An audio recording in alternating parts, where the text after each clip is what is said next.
There's a classic old episode of The Simpsons where Lisa raises questions in class about animal rights issues, and the teacher has a button under her desk that says independent thought alarm.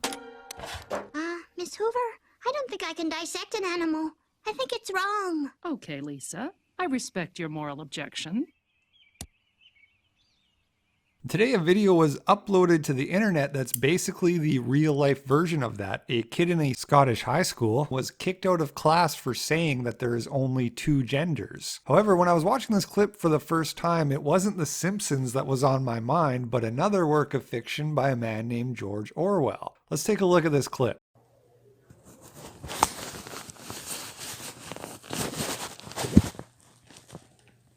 You're entitled to your opinion. If I am, then why would you kick me out of class? It's not very inclusive of Could I finish opinion. my sentence, please? Not very inclusive. No, I'm sorry, what you were saying was not very inclusive, and this is an inclusive school. Yeah, how was what I was saying? Because I was saying that what's wrong with the website is that there are more than one gender in this country. That's by law. your opinion. That is my opinion, and that is an opinion which is acceptable in the school. I'm afraid yours, which you're saying that there's no such thing as anyone other than male or female, is not Scientifically, inclusive. there are just two genders.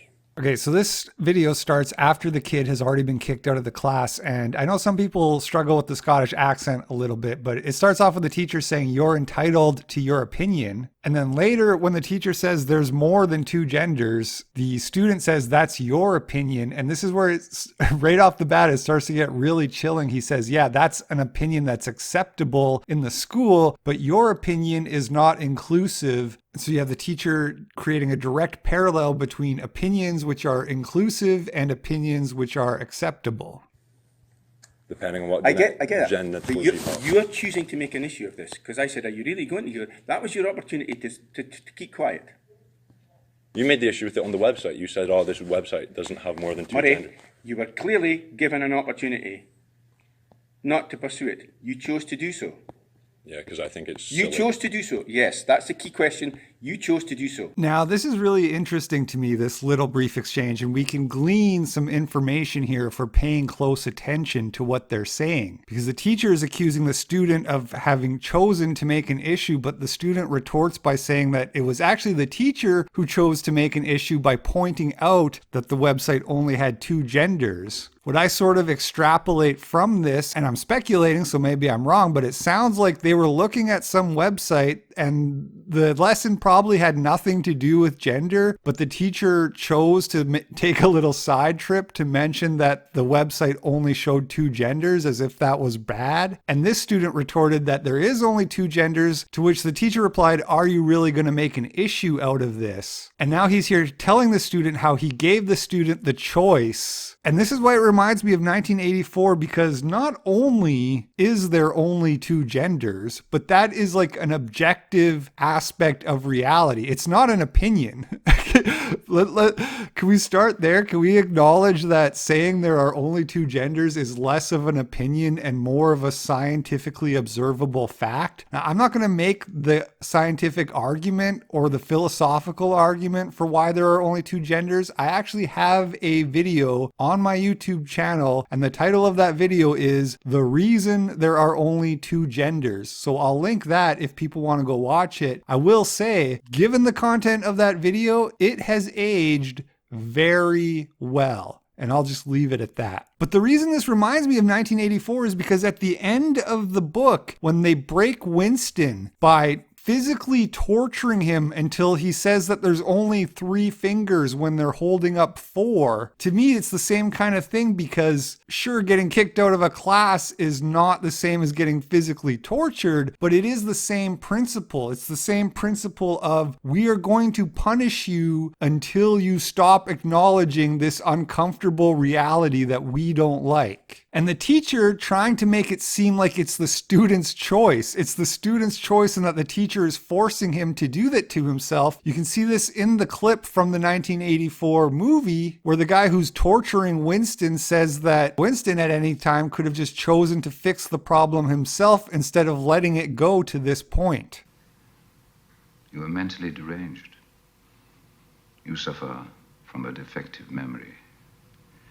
You've never tried to cure yourself of it because you did not choose to. It was a small effort of will which you were not ready to make. I think it's silly to have anything other than two genders. So Okay. Anything could you please, else is a could you personal please opinion. keep that opinion to your own house? Thank you. Not in the so school. you get to put your opinion out in class, and my No, opinion. I am not putting My opinion has to stay I inside am my not house. putting my opinion. I am not putting my opinion out. I am stating what is national school authority policy. Okay? National School Authority Policy. This is absolutely chilling. And why is the teacher getting so angry about this? Is it possible that the teacher is having difficulty with his own cognitive dissonance? It's difficult to say, but the 1984 parallels, again, just shocking. Because as Orwell writes in his dystopian novel, freedom is the freedom to say 2 + 2 = 4. And the teacher is telling him, you're not allowed to say that 2 + 2 = 4 in this school, bucko. Only the disciplined mind can see reality, Winston. It needs an act of self-destruction, an effort of the will. Do you remember writing in your diary, freedom is the freedom to say 2 + 2 = 4? Yes. How many fingers am I holding up, Winston? Well, it's not scientific whatsoever. Not every policy is scientific, Brian. Not every policy is scientific, Murray. And you can't come out here and say that I'm not being inclusive when someone says I something you didn't say disagree with. So I said what you were saying was not being you inclusive. kicked me out of class. If you want to have a discussion about it, we could have had a discussion. You don't have to kick me out of class. I'm and sorry, waste 30 minutes of my time, where I could have been down revising, doing something else. Instead, I state something I believe in. You kick me out of class for 30 minutes. I'm waiting on the Take court. this somewhere else, Murray. You can make an official complaint. I'm not Please going to do. make an official complaint. Why not? I just think it's. I know what you think, and I know what the authority thinks. I know what the authority's point of view Well, I know is what science very thinks. clear. Sir, I think you'll find that the appeal to authority is a logical fallacy. Can we just take a minute to acknowledge what an absolute Chad our boy Murray is? I mean, look, no homo, but I got a semi when he said, why don't we just have a discussion? Because that's what it's all about, isn't it? And this is a high school kid talking to his teacher. I mean, it's based headphones kid all over again. I mean, a discussion, what a wild concept. You say that I'm entitled to my opinion. I have an opinion. You have an opinion. Why don't we do this thing where we try to articulate the reasons we have our opinions, and then maybe we could find some common ground. Maybe we could agree to disagree, both acceptable outcomes, but you don't want to have a discussion. You want to get triggered and say that you don't have to consider any alternative viewpoints because the party says so. How many fingers am I holding up, Winston? 4. And if the party says there are not 4, but 5, then how many? 5.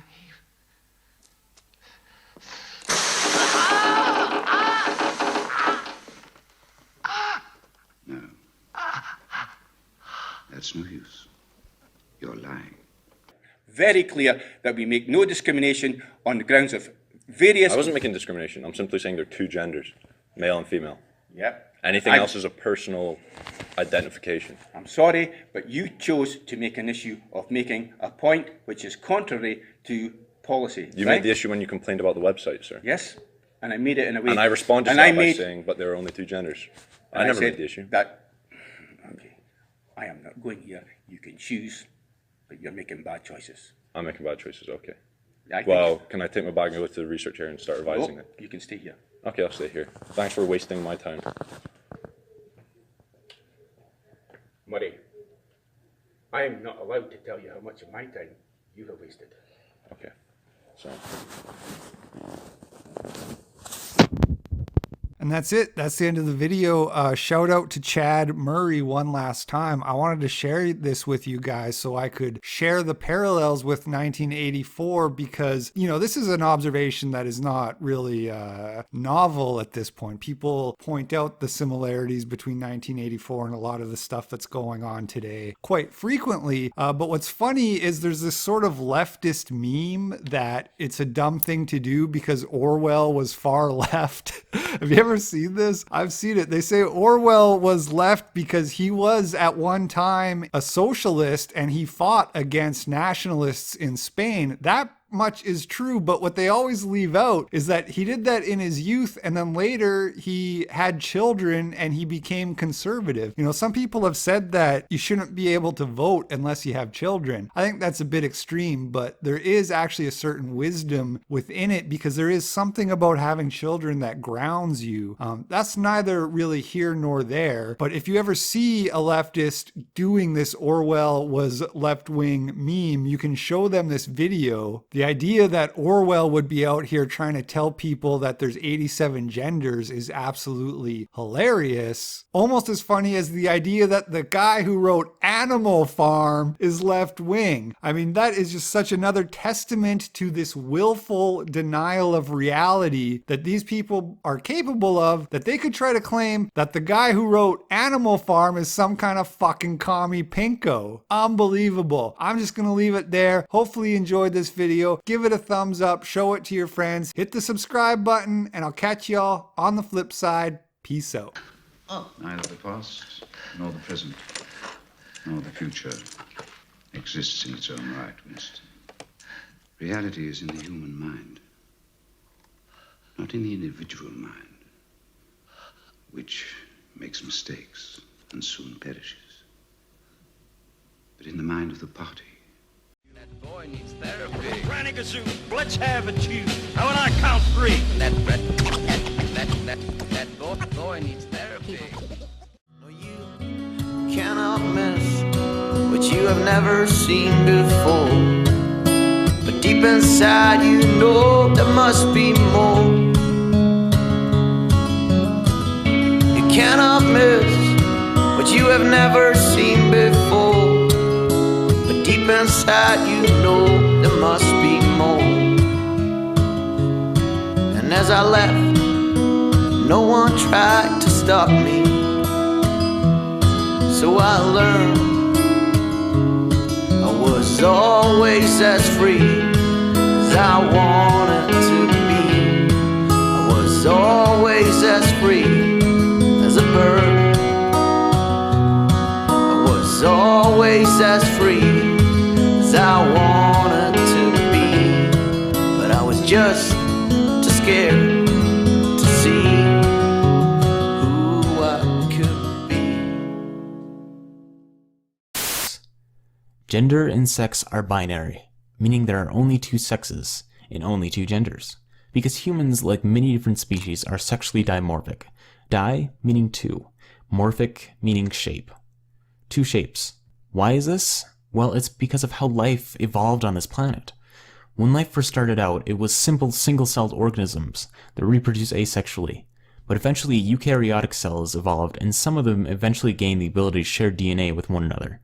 This ability increased the amount of genetic variation, making it easier for organisms to adapt to changing environments quickly, and it also made it harder for parasites to attack the organism. Now this new form of reproduction required two organisms to reproduce. Not 3, not 4, not 56, but 2. When these eukaryotic cells became multicellular, this trend continued, and sexual reproduction still required two partners to reproduce.